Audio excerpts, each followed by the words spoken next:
researchers confirm water exists on the sun. This was released over 20 years ago, and very little information is available unless you do targeted research.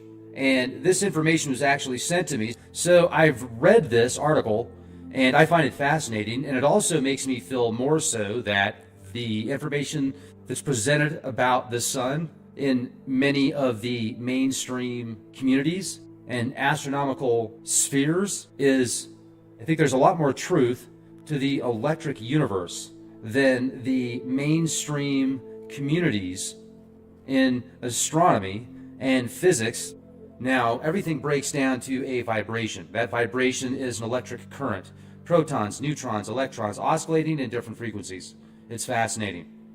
And you can harness the energy of the planets and the sun. But I want to read to you excerpts of this article. This is incredible.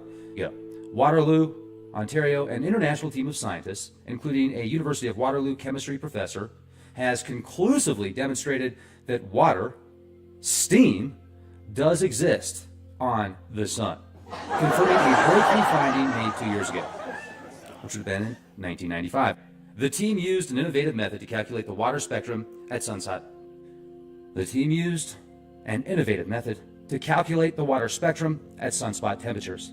The method is useful in modeling systems with abundance of extremely hot water molecules, like forest fires. So the team was led by Oleg Polyansky. Now, Oleg is a theoretician from Russia's Institute of Applied Physics. Then, Nizhny Novgorod, and these physicists work with co-researcher Jonathan Tennyson, who is a physicist at the University College in London, and a UW chemistry professor, Peter Berneth, who is also an expert in molecular astronomy. So you've got astronomers, you've got physicists, you've got the real deal, the mind meld, collaborating this information. So this team, being led by experts, physicists, astronomers, also molecular astronomy. Then you've got other team members, Serena Vitti, a physicist at University College in London, Nikolai Zubov, a physicist at the University College in London, Lloyd Wallace, astronomer at Kitt Peak National Observatory in Tucson, Arizona. So in 95, the study with the team recorded evidence of water. Now, was it in liquid form? No. But it was in vapor and steam form, in dark sunspots. Then they compared the laboratory infrared spectrum of hot water with that of a sunspot. The water in sunspots cause a sort of stellar greenhouse effect that affects the sunspot's energy output. Then you've got hot water molecules that are important because they're absorbers of infrared radiation in the atmospheres of cool stars like red giants, which are supposed to be the most abundant in the Milky Way, is red stars. In their follow-up that's been published in the journal Science, in examining the spectrum of extremely hot water such as that found in sunspots and in the laboratory, hot water has a complicated infrared spectrum that is characterized by a dense series of sharp absorption lines. They didn't know what caused the transitions of these absorption lines until now. In doing so, they carried out a simulation via infrared spectrum based purely on theoretical calculations. Now, these theoretical calculations allow accurate assignments of the absorption lines.